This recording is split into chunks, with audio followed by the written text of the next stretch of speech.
읽었던 이 본문 가지고 하나님의 깃발을 주목합시다는 제목으로 말씀을 전하겠습니다. 요즘도 우리가 등산을 가면 산에 이렇게 길을 잃어버리지 않도록 이렇게 표시해 놓은 것 있습니다. 고대 사회에는 전쟁터에 돌격 앞으로 하는 신호를 무슨 북소리, 나팔 소리 이런 것으로 하기도 했지만, 싸움이 붙으면 다 이쪽 저쪽 함성 소리 묻히기 때문에 사령관들이 깃발로 신호하는 경우도 있었어요. 그래서 깃발을 보면 이게 돌격 신호인지 후퇴하라는 신호인지 이런 거 아는 거죠. 그러니 그 신호를 보고 잘 움직이는, 그 깃발을 보고 잘 움직이는 것이 대단히 중요했습니다. 오늘 본문을 보면 하나님이 깃발을 드시는 분이에요. 오늘 본문 10절 한번 보시겠습니까? 10절 같이 한번 읽어볼까요? 시작. 그날에 이새의 뿌리에 산 싹이 나서 만민의 기치로 설 것이요 열방이 그에게로 돌아오리니 그 거한 곳이 영화로우리로다. 만민의 기치라는 것은 만민이 바라볼 수 있는 깃발, 모든 사람이 쳐다보아야 될 깃발이라는 뜻입니다. 하나님이 깃발을 들고 신호를 하신다는 거예요. 여러분, 우리가 깃발 들고 신호하시는 그 하나님의 신호를 잘 보고 하나님의 은드시는 깃발 바라보고 행하는 저와 여러분이 될 수 있기를 바랍니다. 많은 사람들이 하나님의 음성 듣기를 원하고, 많은 사람들이 하나님이 뭔가 보여주시면 순종하고 따라야지 뭐 이렇게 말은 하는데, 실제로 하나님이 깃발 들고 흔드시고 주님이 신호를 주시면 사람들이 잘 안 따라가요. 이사야 시대, 이사야가 사역할 때 사실 이사야가 하나님이 들고 흔드시는 깃발이었어요. 하나님이 이사야를 보내가지고 하나님의 뜻이 무엇이며 어떻게 하나님을 의지해야 되는지를 가르쳤거든요. 그런데 그 시대 사람들이 이사야의 권면 잘 듣지 않았죠. 아람과 북이스라엘 쳐들어오는데 저 나라 두려워하지 마, 처녀가 잉태하여 아들을 낳을 텐데 그 아이가 자라서 악을 버리고 선을 택할 줄 알기도 전에 저 두 나라 무너질 거야. 하나님 그렇게 말씀하셨어요. 그런데 하나님은 눈에 안 보이고 쳐들어오는 군대는 눈에 보이는 거예요. 아수르 의지하지 마. 아수르 그거 의지할 버팀목 아니고, 아수르 의지하면 홍수처럼 밀려와가지고 너희들을 휩쓸어 버릴 거야. 주님 이렇게 경고하셨거든요. 하나님을 의지해야지 아수르 의지하면 안 돼. 망하는 길이야. 그렇게 말씀하셨어요. 그런데 아수르는 눈에 보이는 강대국이고 하나님은 눈에 안 보였어요. 그러니 눈에 보이는 강대국 의지하려고 그러지 눈에 안 보이는 하나님을 의지하려고 하지 않았어요. 그 시대 사람들이요, 이사야 말 잘 안 들었어요. 우리도 인생을 살면서 나는 하나님이 말씀하시면 잘 들어야지, 누구든지 다 그렇게 말합니다. 그렇지만 실제로 듣느냐? 그렇지 않고 하나님이 명확하게 말씀하셔도 자기 이익이 있어요. 포기하지 못할 것이 있는 거죠. 그리고 자기 편견도 있어요. 인생을 살아오면서 뭐 이렇게 해야 된다고 하는 그런 편견, 주변 사람들의 의견도 있어요. 뭐 이렇게 해야지 저렇게 해야지, 혹은 자기 감정도 있어요. 다 맞는 말인 줄 아는데 감정이 동하지 않아요. 그러면 안 들어요. 그래서 예나 지금이나 사실 많은 사람들이 굳어지고 강팍한 마음으로 하나님을 거절하죠. 뭔가 분명한 증거가 있어도요, 순종 안 합니다. 예수님 그 복음서 지난번에 묵상했던 거 생각해 보세요. 예수님이 온갖 선한 일을 하시고 예수님이 진짜 하나님의 아들이라는 것을 많은 표적을 통해서 입증해 주셨지만, 그 현장에서 예수님의 말씀 듣고 예수님이 행하시는 표적을 본 사람이 다 믿고 순종하고 따르느냐? 아닙니다. 많은 사람들이 예수님을 대적하고 그 분명한 표적을 보면서도 싫어했어요, 예수님을. 왜냐하면 예수님을 따를 때 포기해야 될 것이 너무 많았어요. 예수님을 따른다는 건 상당히 힘든 일이다, 뭐 이렇게 생각했어요. 예수님을 자기 편으로 끌어들이려고는 했어요. 예수님의 지지를 받고 뭐 예수님과 함께 뭘 하고 싶어는 했어요. 그렇지만 예수님을 따르고 싶어는 하지 않았던 거죠. 그러다가 나중에는 그것이요, 미움이 돼가지고 예수님을 십자가에 못 박기까지 했습니다. 그런데 십자가에 못 박히신 예수님이 죽음을 이기고 3일 만에 살아나신 줄 믿으시기 바랍니다. 명백한 증거가 있고 수많은 증인이 있는 사실이 아닙니까? 그러니 우리는 사실 예수를 잘 믿어야죠. 세상에 예수님보다 귀한 분이 없는 거죠. 천하인간의 구원 얻을 만한 다른 이름 없는 거예요. 그러니 예수님이 죽음을 이기고 다시 사신 하나님의 아들이다. 그럴 때 예수님보다 더 귀한 것, 예수님의 말씀보다 더 소중한 일이 어디에 있겠습니까? 그러면 우리는 정말 예수님을 높여드리고 예수님 앞에 무릎을 꿇고 예수님을 위해서 정말 생명이라도 드리는 그런 예배자가 되어야 하지 않겠습니까? 그런데 사실 또 그러지 않아요. 우리 좋을 때는 좋지만 대부분 우리 할 일이 따로 있는 거죠. 그러니 많은 사람들이 정말 예수 믿고 주님을 따르는 것을 별로 좋아하지 않아요. 어쩌록 하나님께서 우리 심령에 유순한 마음을 더하셔가지고 주님의 영광 보게 하시고 우리 즐거이 예수님 따르는 은혜의 빛 가운데 거하게 하시기를 우리 주님 이름으로 축복합니다. 여러분, 예수 잘 믿고 예수님의 인도하심을 잘 따라가는 것이 얼마나 중요한 일인지 모릅니다.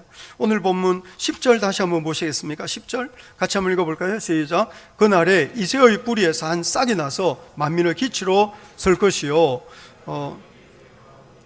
그 거한 곳이 영화로우리로다. 주님이 모든 사람이 바라보아야 될 깃발로 흔드시는 것이 뭐냐면 이새의 뿌리에서 나는 한 싹이에요. 땅에서 이 움트는 싹을 보신 적 있습니까? 아주 연약해요. 1절에도 있어요. 1절 같이 한번 읽어볼까요? 시작. 이새의 줄기에서 한 싹이 나며 그 뿌리에서 한 가지가 나서 결실할 것이요. 이새가 뭡니까? 이새는 다윗의 아버지 이름입니다. 그러니까 사실 이 말은 다윗의 집안에서 한 싹이 날 거다. 이사야가 사역할 때 다윗은 우리로 치면 세종대왕, 광개토대왕 이쯤 되는 거예요.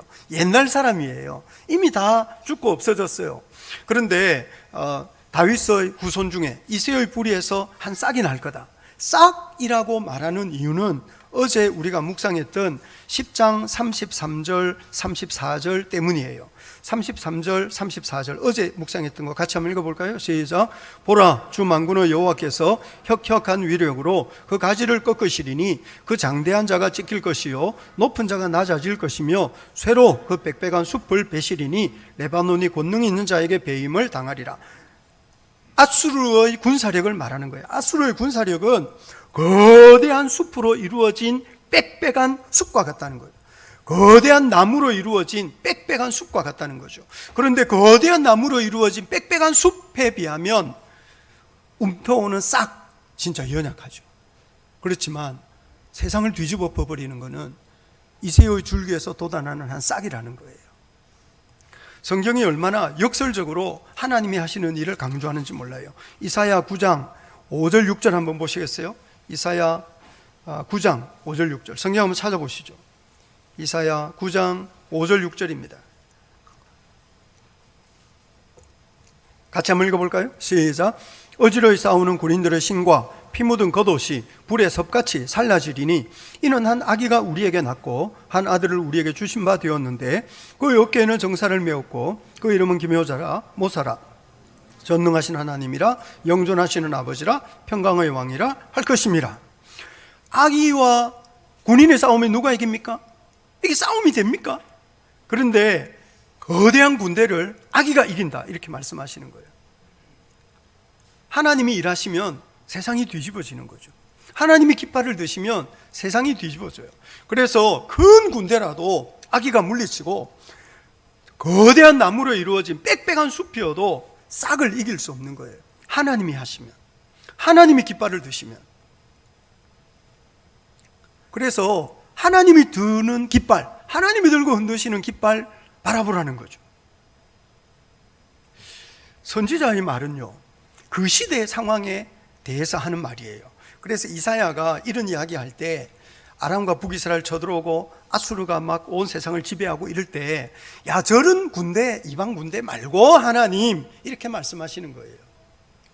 그리고 선지자가 말하는 거는요, 선지자가 꾸는 꿈은 그 시대에 한정되는 것이 아니에요.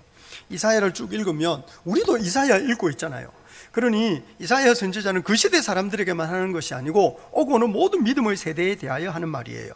그래서 선지자의 말이요, 그 시대에 적용이 되면서 동시에 네 국면으로 성취가 돼요. 삼봉우리가 하는 것 같은데 올라가면 뒤에 봉우리 또 있는 것처럼 성경의 약속, 성경의 예언, 선지자들이 선포하는 소망은 네 개의 국면이 있어요. 하나는 예루살렘 멸망, 하나는 예루살렘 회복, 그리고 예수님의 초림, 그리고 예수님의 재림, 이렇게 크게 네 갈래로 볼 수 있어요.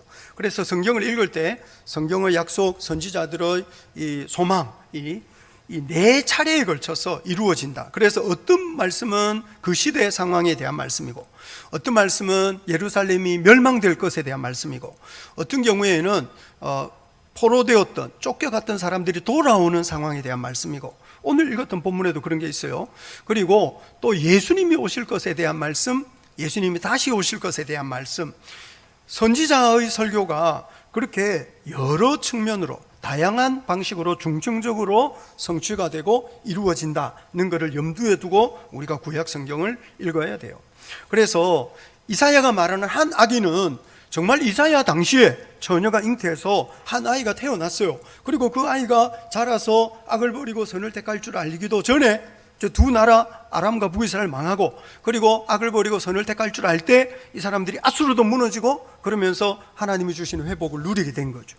그리고 선지자 이사야가 예루살렘이 받을 심판에 대한 경고 계속하고 있어요. 그리고 그것이 역사 안에 이루어지고, 그런데 그 시대 사람들은요, 예루살렘은 영원하다, 절대로 망하지 않는데 그렇게 말했거든요. 그리고 그렇게 말하는 선지자들 꽤 많았어요. 거짓 선지자죠. 거짓 선지자. 그런데 그 거짓 선지자가 많았다고요. 그런데 그런 거짓 선지자들은 다 사람들의 욕심을 채워주는, 사람들이 듣고 싶어하는 이야기를 들려주는 선지자였던 거죠. 근데 이사야 같은 선지자는 아니었어요. 하나님이 심판하고 하나님이 징계하신다. 그리고 하나님의 말씀을 듣지 않는 사람들이 어떻게 버텨낼 수 있겠느냐, 이렇게 말했거든요. 그러면서 예루살렘 무너지겠지만 영원히 망하는 거 아니야. 때가 차면 하나님이 다 남은 백성 돌아오게 하시고 회복시키실 거야, 이렇게 말한 거죠. 그리고 그 말씀대로 정말 되었어요. 하나님이 미리 예고하신 대로 그 말씀대로 된 줄 믿으시기 바랍니다. 역사 안에 된 거죠. 그런데 돌아왔는데 너무 초라했어요. 돌아왔는데 뭔가 영광스럽다, 이렇게 느끼기 어려웠어요. 선지자들이 말하기를 더 큰 영광, 더 큰 소망이 있다, 이렇게 말씀하신 거죠. 그리고 오늘 우리가 읽었던 이사야 11장, 이새의 줄기에서 나는 한 싹, 누구냐? 예수님이죠. 예수님. 하나님이 들고 흔드는 깃발, 이사야. 하나님이 들고 흔드는 최종적인 깃발, 누구냐? 예수님입니다. 예수님. 그래서 히브리서 1장 1절로 3절에 이런 말씀이 있죠. 성경 한번 같이 읽어볼까요? 시작. 옛적에 선지자들을 통하여 여러 부분과 여러 모양으로 우리 조상들에게 말씀하신 하나님이 이 모든 날 마지막에는 아들을 통하여 우리에게 말씀하셨으니 이 아들을 만유의 상속자로 세우시고 또 그로 말미암아 모든 세계를 지으셨느니라. 이 모든 날 마지막에 아들을 통하여 우리에게 말씀하신 예수님이야말로 하나님이 흔드시는 가장 강력하고 최종적인 깃발. 그러니 우리가 다 예수님 바라봐야 된다. 예수님, 그래서 당신이 다윗의 후손이라고 주장하시고, 실제로 예수님은 다윗의 후손으로 자기를 증거하시기 위해서 나사렛에서 태어나도 될 거를 굳이 베들레헴까지 오셔서 출생하시고, 기타 등등 성경에 예수님이 어떻게 다윗의 후손으로 오셨는지에 대한 많은 증거가 성경에 있어요. 그래서 오늘 본문이 말하는 다윗의 이새의 줄기에서 돋아나는 한 싹, 예수님인 거죠.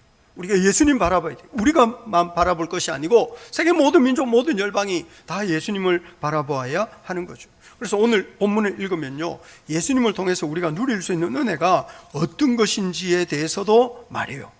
그리고 우리 하나님이 흔드시는 그 깃발을 바라보면서 따라갈 때 우리가 얼마나 영광을 경험할 수 있는지에 대한 이야기도 하는 거예요.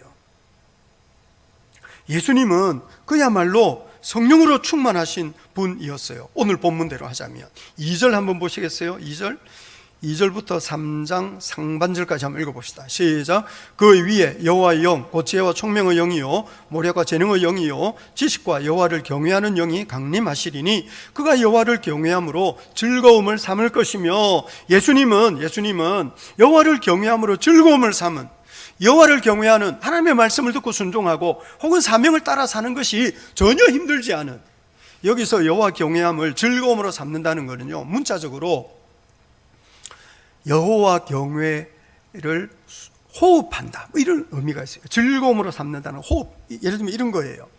우리 왜 맛있는 음식 먹을 때 냄새 좋아 뭐 이렇게 하는 거 있죠. 지금은 졌는데 그 느헤미야, 여기 그 느헤미야 사이에 골목에 장미가 피어 있었어요. 장미. 근데 그 장미가요, 요즘 장미는요 향기 없는 장미 있어요. 그런데 그 장미는 달콤한 향기가 나는 장미였어요. 제가 여러 번 가가지고 그 장미 향기가 얼마나 달콤한지 몰라요.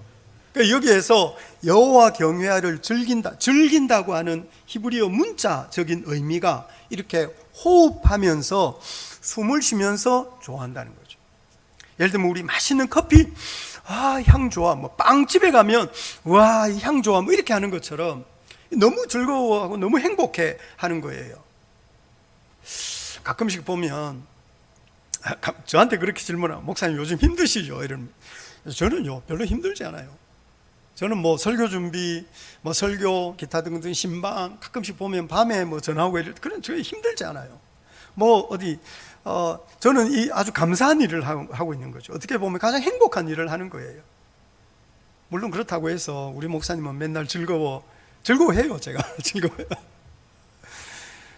주님을 섬기는 것이 기쁘고 즐거운 일이죠. 하나님을 섬기는 일은. 가끔씩 하나님을 섬기는 일을 힘겨워하는 분들도 있어요. 가끔씩 예를 들면 무슨 나는 짐이 너무 무거워 이런 분들이 있어요. 그런데요, 짐이 무거운 것이 아니고 은혜가 메마른 거예요. 따지자면 짐이 아무리 무거운 짐이어도 우리 안에 은혜가 있으면 그 짐은 무겁게 느껴지지 않는 법이에요. 가벼운 짐이어도요, 심령에 메마르면 무겁게 느껴지는 법입니다. 그런 이야기 있잖아요. 왜? 십자가, 다 자기 십자가를 짊어지고 가는데 내 십자가는 너무 무겁고 내 십자가 너무 길어요. 너무 힘들어요. 주님 좀 잘라주세요. 그래가지고 십자가 여기 자르고 저기 자르고 해가지고 자기가 들만한 십자가를 짊어지고 천국 앞에 갔는데 천당 문 앞에 큰 강이 있더래요. 다른 사람들이 와가지고 다 십자가를 거기다 놓으니까 그게 다리가 돼가지고 건너가더라는 거예요. 근데 이 사람은 십자가를 무겁다고 여기 잘라내고 저기 잘라내고 하니까 거기 퐁당 빠져가지고 다리 없어졌다고. 여러분, 우리가 짊어지는 십자가가 무거운 것이 아니고 우리에게 맡겨진 사명이 무거운 것이 아니고, 여러분, 우리 안에 더 필요한 것은 더 풍성하고 더 신령한 은혜인 거예요. 그래서 뭔가 사명을 감당하고 주님께 응답하는 것이 힘겹다고 느껴지면 오늘 본문 2절이 말하는 것처럼 여호와를 경외하는 영이 우리 안에 충만하도록, 성령으로 우리를 충만하게 해주시도록 그렇게 기도해야 돼요.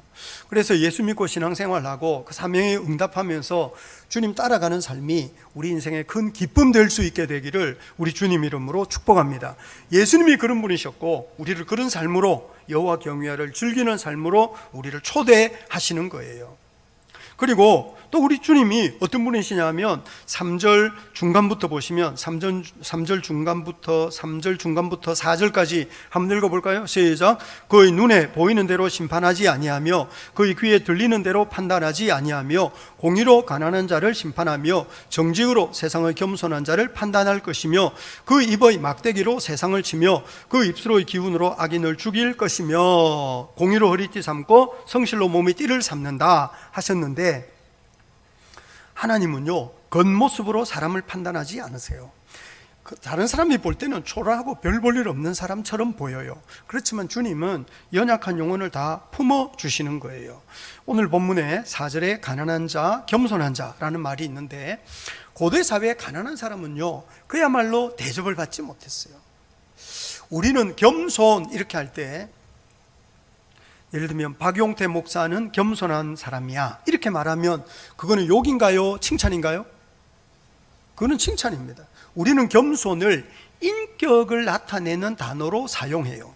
그런데 고대 사회에는 그렇지 않았어요.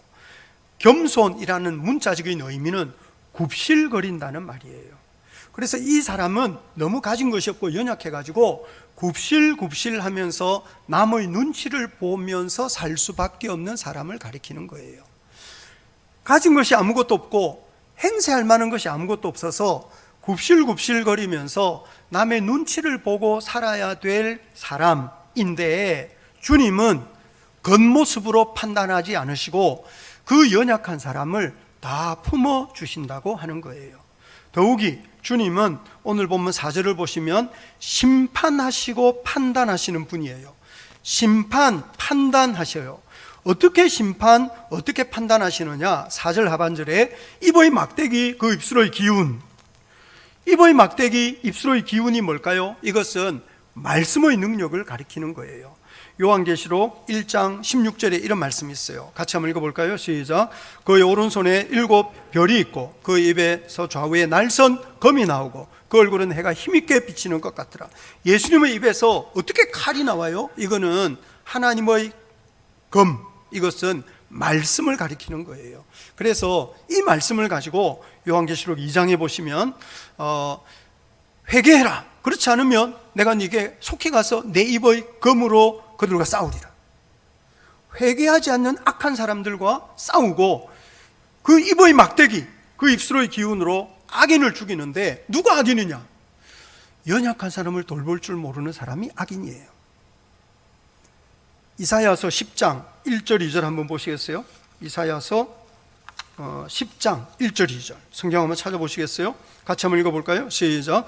불의한 법령을 만들며 불의한 말을 기록하며 가난한 자를 불공평하게 판결하여 가난한 내 백성의 권리를 박탈하며 과부에게 토색하고 고아 이것을 약탈하는 자는 화 있을진저. 왜 예루살렘이 망하느냐? 연약한 사람 돌보기를 포기한 거예요. 연약한 사람을 품는 것이 아니고 오히려 연약한 사람을 압제할 수 있는 여러 가지 사회 구조가 만들어진 거죠. 그리고 오히려 그것을 법으로 만들어가지고, 그래서 가난한 사람들이 압제를 당하는 사회가, 그러니 망하지 않을 수 없다는 거죠. 그리고 우리 주님은 어떤 분이시냐? 우리 주님은 연약한 사람을 품어주시고 오히려 연약한 사람 편에 서서 연약한 사람을 학대하는 악한 사람을 심판하시는 분이라는 거예요. 주님은 강한 사람의 편이 아니고 연약한 사람의 편이라는 거예요. 우리 주님은 능력 있는 사람 편이 아니고 보잘것없는 사람 편이라는 거예요. 성공한 사람 편이 아니고 실패한 사람 편이라는 거예요. 그래서 우리가 그런 주님의 마음을 배워야 한다는 거죠. 그래서 지난번에 고린도전서 묵상할 때도 고린도전서 12장 22절부터 25절에 이런 말씀이 있었어요. 같이 한번 읽어볼까요? 시작. 그뿐 아니라 더 약하게 보이는 몸의 지체가 도리어 요긴하고 우리가 몸의 덜 귀히 여기는 그것들을 더욱 귀한 것들로 입혀주며 우리의 아름다우지 못한 지체는 더욱 아름다운 것을 얻느니라. 그런즉 우리 아름다운 지체는 왜 그럴 필요가 없어요? 아름다운 사람은, 잘난 사람은 이미 충분하다는 거예요. 그러니 잘난 사람, 능력 있는 사람, 성공한 사람, 이렇게 자기 하고 싶은 대로 다 할 수 있는 사람은 남들의 돌봄 이런 거 필요 없지만 연약하고 가난하고 가련한 사람, 좀 뭔가 좌절하고 실패한 사람들은 뭔가 보살핌을 받고 좀 누군가가 챙겨주고 누군가가 일으켜줘야 될 것이 아니냐. 그리고 교회는 그런 거 하는 데다. 교회는 연약한 사람을 돌보는 곳이고 교회는 이렇게 오히려 가련한 사람을 더 품어주는 것이 교회다, 이렇게 말하는 거죠. 여러분, 우리 교회가 이렇게 연약한 영혼을 품어내는 공동체 될 수 있기를 바랍니다. 잘난 사람 너무 좋아하지 마세요. 성공한 사람, 부자들 너무 좋아하지 마세요. 부러워할 수는 있겠지만, 그런 부러움이 막 생기지만 여러분, 그거 별로 좋은 거 아니에요. 오히려 교회의 능력, 복음의 능력은 연약한 영혼을 돌볼 때 드러난다는 사실을 기억해야 됩니다. 움켜쥘 때 우리가 은혜를 누리는 것이 아니고 손을 펴서 연약한 영혼에게 베풀고 나누어 줄 때 우리가 하나님의 긍휼과 사랑을 더 깊이 체험한다는 사실을 잘 이해해야 돼요. 하나님이 깃발을 드시면 연약한 영혼을 돌보는 사람들이 일어나는 거죠. 그래서 하나님의 깃발을 들고 보고 가련한 사람들이 소망을 얻게 되는 거예요. 우리 주님이 그런 분이었다는 거죠. 그리고 우리가 예수를 믿는다면 당연히 예수님의 그런 모습을 따라가게 될 것이 아니냐는 거죠. 세상은 다 강하고 힘 있는 사람을 좋아해요. 그런데 우리 주님은 가련하고 연약한 영혼을 도리어 불쌍히 여기시는 분이라는 거죠. 그러니 여러분이 주님이 깃발을 흔드시면 세상이 뒤집어져요. 타락한 예루살렘이 뒤집어진다고요. 예루살렘이 왜 타락했겠어요? 예루살렘이 타락한 이유는 강한 사람을 좋아했기 때문이에요. 부자를 좋아하는 거예요. 능력 있는 사람을 좋아하는 거죠. 그러니 예루살렘이 무너지는 거예요. 여러분, 우리가 부자와 강한 자와 능력 있는 사람을 좋아하면 우리 삶이 점점 무너질 겁니다. 그렇지만 우리가 정말 하나님의 말씀을 듣고 가련하고 연약한 영혼을 품어내는 인생을 살면 오히려 우리의 삶이, 또 교회가, 공동체가 더 강하고 굳세어져 갈 수 있을 거예요. 세상의 깃발과 하나님이 들고 흔드시는 깃발은 다르다는 거죠. 하나님이 깃발 들고 흔드시면 또 엄청난 일이 일어나는데, 오늘 6절부터 8절 한번 보시겠어요? 6절부터 8절입니다. 같이 한번 읽어볼까요? 시작. 그때 이리가 어린 양과 함께 살며 표범이 어린 염소와 함께 누우며 송아지와 어린 사자와 살진 전형이 함께 있어 어린아이에게 끌리며 암소와 곰이 함께 먹으며 그것들의 새끼가 함께 엎드리며 사자가 소처럼 풀을 먹을 것이며 젖 먹는 아이가 독사의 구멍에서 장난하며 젖된 어린아이가 독사의 굴에 손을 넣을 것이라. 이게 다 뭐를 말하는 겁니까? 여러분, 여기에 나와 있는 이리, 늑대와 어린 양, 표범과 어린 염소, 송아지와 어린 사자, 암소와 곰, 이거는요 절대로 하나가 될 수 없어요. 적대적인 관계예요. 잡아먹어야 살아요. 어린아이와 독사 같이 놀 수가 없죠.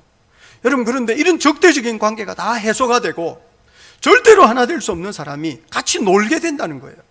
삶을 즐기게 된다는 거죠. 하나님이 깃발을 드시면 깨어진 관계들이 회복이 되는 거예요. 그래서 신약의 표현대로 하자면 유대인과 이방인이 하나가 되고 귀족과 자유인과 노예가 그리스도 안에서 한 몸이 되는 이런 역사가 일어나는 거죠. 절대로 하나 될 수 없는 적대적인 관계가 다 해소가 되고 하늘의 평강을 누리게 된다는 거죠. 이것이 선지자가 가지고 있는 꿈이었어요. 하나님이 선지자에게 보여주신 소망이었던 거죠. 여러분, 우리도 이런 소망 품고 살아갈 수 있기를 바랍니다. 세상에서 갈등하고 경쟁하고 다투고 누군가를 물어뜯고 누군가를 짓밟아야 되고 이렇게 된다면 여러분, 그것이 지옥을 만드는 길 아니겠습니까? 저는 가끔씩 지옥은 하나님이 아니라 사람이 만드는 것. 지옥은 사람이 만듭니다. 경쟁하고 갈등하고 다투고 남을 짓밟는 사람이 지옥을 만들어가고 있어요. 그런 사람이 다 모이면 그게 진짜 엄청난 지옥이 되는 거예요. 하나님이 기뻐하시는 것이 아니에요. 하나님이 원하시는 바가 아니라고요. 우리는 하나님을 가끔씩 지옥 만들어 놓고 거기에 사람을 집어 던지는 분처럼 생각할 때가 있습니다. 아닙니다. 하나님은 사람을 지옥에 집어 던지는 분이 아니고 지옥에 떨어질 영혼이어도 구원하시려고 아들을 내어주신 분이 하나님이십니다. 지옥으로 가는 길을 무너뜨리시고 지옥 문을 닫으시려고 온 몸부림을 치는 분이 하나님이시라. 지옥은 사람이 만드는 거예요. 여러분, 우리는 싸우고 갈등하고 다투어서 누군가를 짓밟고 이기면 내가 성공했다, 내가 승리했다 이렇게 말하지만 스스로 지옥을 만들고 있는 겁니다. 승리가 아닙니다. 성공이 아닙니다.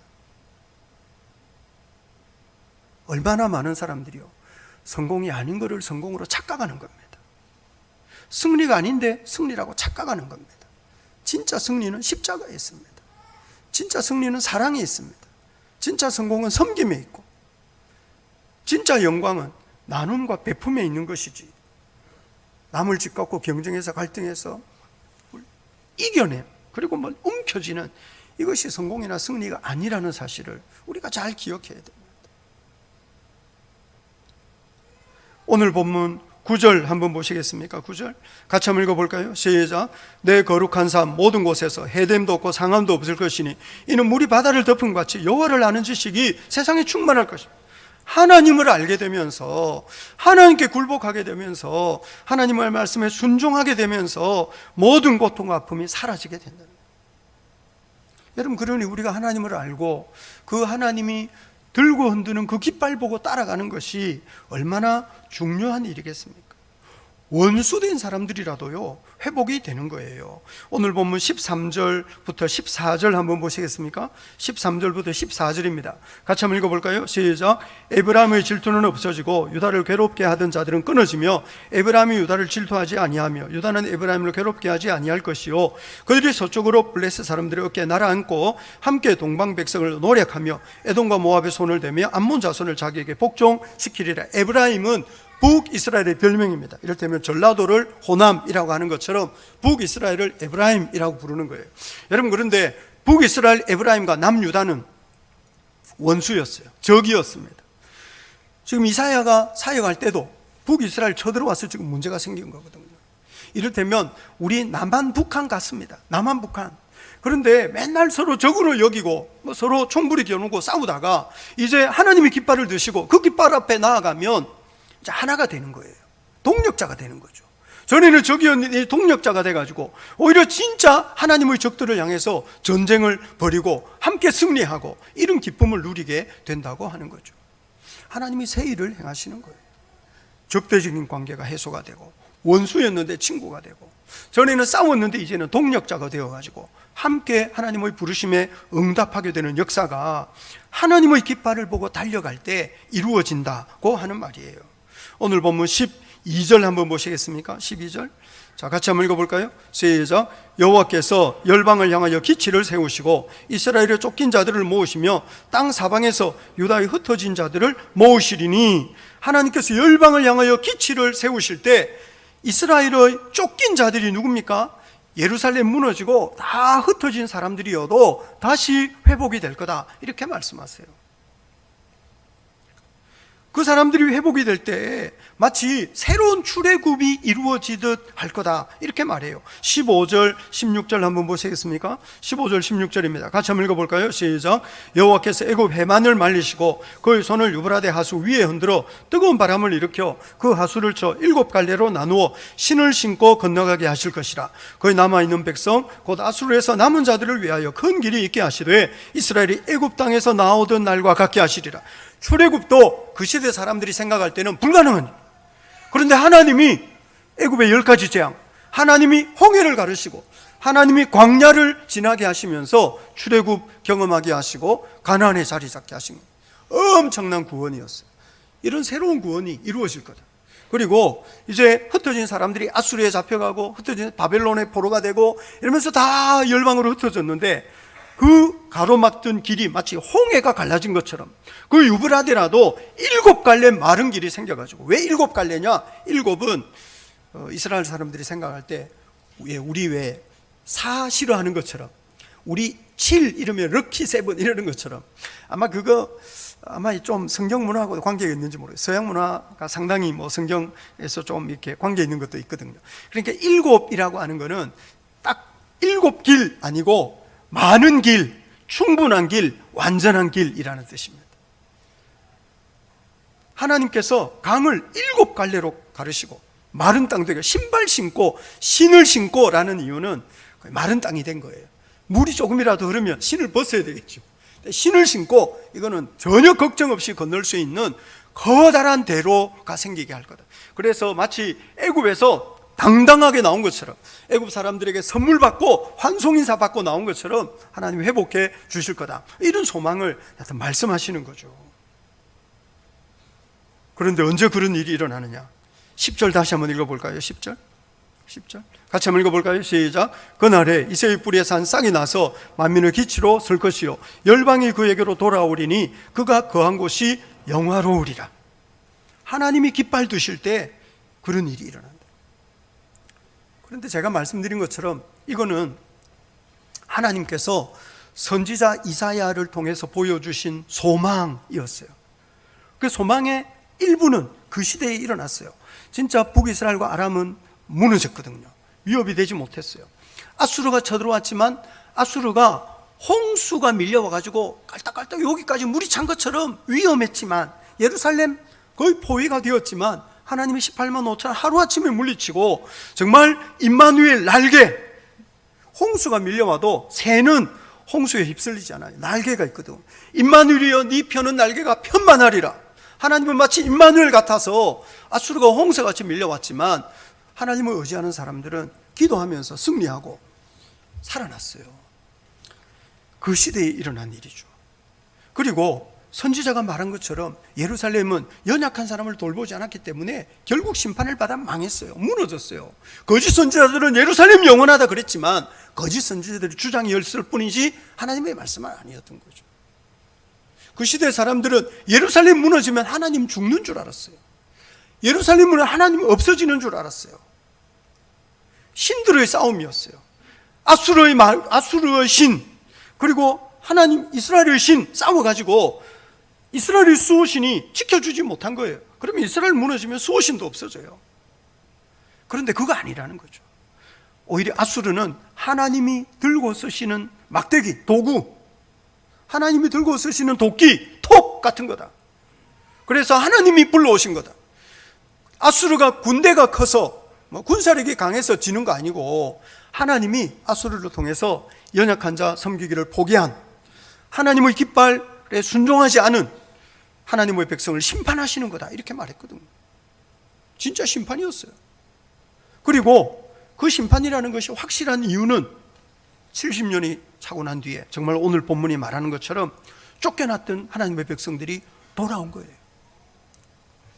스룹바벨의 인도를 따라, 혹은 에스라, 느헤미야 다 돌아온 거죠.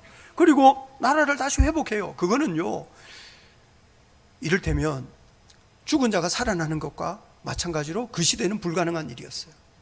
삶은 달걀에서 뿅알이 나오는 것처럼 불가능한 일이었다고요.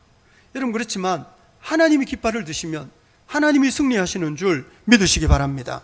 하나님이 승리하십니다. 하나님의 말씀대로 되는 거예요. 하나님이 살아계시고 하나님이 세상을 다스리시거든요. 예수님 죽었을 때 다시 살아날 거다, 누가 생각했겠어요? 그렇지만 하나님의 말씀대로 되는 거거든요. 그런데요, 누구나 다 하나님의 말씀을 듣고 그 말씀에 순종하느냐? 아니에요.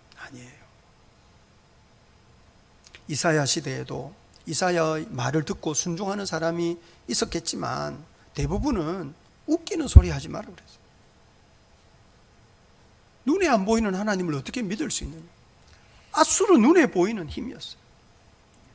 예수님이 온갖 선한 일을 행하시고 설교하시고 표적을 보여주셔도요, 다 안 믿었어요. 우리 시대에는 모든 사람이 다 하나님을 경외하고 우리 시대 모든 사람이 다 하나님께 순종하겠습니까? 아닙니다. 그래서 이사야가 계속 말하는 것이요, 남은 자. 오늘 본문 16절에도 16절 같이 한번 읽어볼까요? 시작. 그의 남아있는 백성 곧 아수르에서 남은 자들을 위하여 큰 길이 있게 하시되 이스라엘이 애굽 땅에 나오던 날과 가깝게 하시라. 모든 사람이 다 돌아오는 것이 아니고 남은 백성, 남은 자가 돌아오는 거예요. 여러분이 남은 백성, 남은 자 11절도 한번 보시겠어요? 이사야 11장 11절 같이 한번 읽어볼까요? 시작. 그날에 주께서 다시 그의 손을 펴사 그의 남은 백성을 아수르와 애국과 바드로스와 구스와 엘람과 시날과 하마과 바다 섬들에서 돌아오게 하실 것이라. 여기 아수르, 애국, 바드로스, 구스, 엘람, 기타 등등 이런 여러 지명은 그 시대에 흩어져 가버린, 사로잡혀 가버린 땅끝을 말하는 겁니다. 다 흩어졌는데 그 먼 바다 끝에서라도 하나님이 다시 불러오시는 거예요. 누구를 불러오십니까? 남은 백성을 불러요. 남은 백성이 누굽니까? 남은 백성이라는 거는요, 사람들이 다 하나님을 우습게 여기고 사람들이 다 눈에 보이지 않는 하나님을 어떻게 믿느냐 그렇게 주장하던 시대에도 하나님은 살아계시다. 하나님의 말씀은 참되다. 하나님이 우리 인생의 소망이다 고백하면서 주님 앞에 무릎 꿇고 주님을 경외하는 사람이 남은 백성입니다. 다른 사람은 어떻든지, 남들은 어떻든지 나는 주님을 구하고 나는 주님의 말씀을 듣고 나는 주님을 예배하고 나는 주님께 순종하겠다 헌신해서 자신을 세상과 구별한 사람을 일러서 남은 자라 그러는 거예요. 여러분, 우리 시대에도 남은 자가 있을 겁니다. 눈에 보이는 것으로 확인하기는 어렵습니다. 그렇지만 세상 모든 사람들이 하나님을 우습게 여기고 세상 모든 사람들이 교회 사는 말 그거 설교지 그거 종교지 그게 사실이고 현실이겠어 이렇게 말하는 시대에도 여전히 지금 영광과 찬송을 받으실 하나님이 살아계시고 그분은 우리에게 말씀하시고 여전히 우리를 향해서 깃발 드시면서 어디로 나아가야 될지를 가르쳐 주시는 분이 하나님이시다 고백하는 사람이 남은 백성. 그리고 또 한 가지, 이사야가 그 시대 깃발입니다. 최종적이고 가장 강력한 깃발은 예수님입니다. 우리 시대 하나님이 들고 흔드는 깃발은 누구겠습니까? 우리 시대 하나님이 들고 흔드는 깃발이 바로 우리입니다. 여러분입니다. 우리 교회입니다. 성도들이죠. 열방이 어떻게 주님께로 나올 수 있겠습니까? 열방은, 세상은, 불신자들은 예수 믿는 사람을 통해서, 교회를 통해서 하나님이 어떤 분이신지를 보아야 될 권리가 있어요. 불신자들은 그리스도인들을 통해서, 교회를 통해서 하나님이 어떤 분이신지를 듣고 보아야 될 권리가 불신자에게 있다고요. 우리는 우리 믿음, 우리 삶, 또 교회를 통해서 세상 가운데 하나님의 영광이 어떤 것인지를 보여주어야 될 사명이, 책임이 우리에게 있는 거죠. 너희는 택하신 백성이요 왕같은 제사는 거룩한 나라 그의 소유된 백성이니 이는 너희를 불러 어두운 데서 불러내 그의 기이한 빛에 들어가게 하신 이의 덕을 선전하게 선포하게 하시오. 여러분, 그것이 예수 믿는 사람에게 부여된 사명 아닙니까? 우리가 하나님이 들고 흔드는 깃발인 거예요. 깃발 노릇을 잘해야죠. 그러니 우리가 깃발 노릇 잘해야 돼. 세상이 우리를 보고 교회를 보고 하나님이 어떤 분이신지 알고 주님께 돌아오게 하는 이런 깃발 노릇, 이것이 얼마나 중요한 일이겠습니까? 사랑하는 성도 여러분, 우리가 하나님의 깃발을 잘 보고 하나님의 말씀을 잘 듣고 하나님이 우리를 부르실 때 그 영광 앞으로 힘있게 달려가면서 이 땅 가운데서 열방이 주님께 나아오도록 깃발 노릇 잘하는 저와 여러분 될 수 있기를. 여러분, 이사야가 꿈을 꾸고 있습니다. 이 꿈이 우리의 꿈이 되어야 되고, 이사야가 품고 있던 이 소망이 우리의 소망이 되어야 되고, 이 꿈과 이 소망이 우리를 향한 부르심, 우리에게 주어진 사명이라는 사실을 우리가 잘 기억해야 됩니다. 이 꿈을 우리의 꿈으로, 이 소망을 우리의 소망으로, 이 꿈과 소망을 우리의 사명으로 받아 헌신하는 저와 여러분 될 수 있기를 우리 주님 이름으로 축복합니다. 아멘, 아멘.